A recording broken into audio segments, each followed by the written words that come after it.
The role of teacher. The success of IBL or inquiry-based learning largely depends on the careful planning of the teacher in relation to the curriculum. The mathematics teachers need to look into the learning competencies that can be satisfied by a simple inquiry or more complex inquiry. So, the mathematics teacher must carefully consider the curriculum and identify the specific learning competencies that can be effectively addressed through simple or complex inquiry-based activities. They controls and prepare the topics for investigations and guides the learner by setting the question to be explored. So it means the teacher takes on the role of preparing the topic for investigations and guiding the learners through the inquiry process by framing meaningful questions for exploration. The teacher is knowledgeable of the sources of information and whether the learners have access to these sources. It is essential for the teacher to be knowledgeable about the sources of information relevant to the inquiry and to ensure that the learners have access to these sources to support their investigations.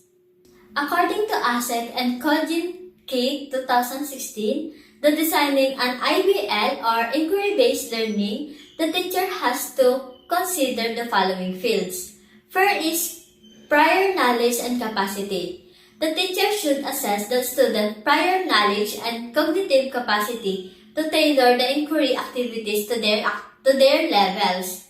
Next is context. Learners require meaning from experience. So, understanding that the learners requires meaning from their experience, the teacher should align the inquiry activities with the learner's context to foster a deeper understanding. Third is content and learning materials.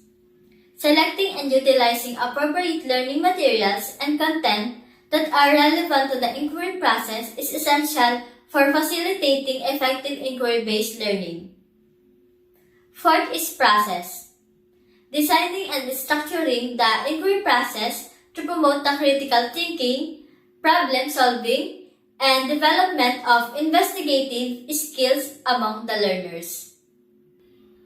Fifth is strategy of reactions and behavior.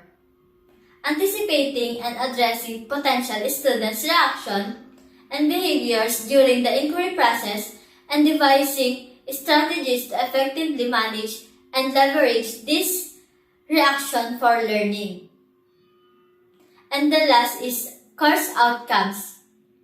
Defining clear learning outcomes and aligning the inquiry activities with the desired educational goals and objectives.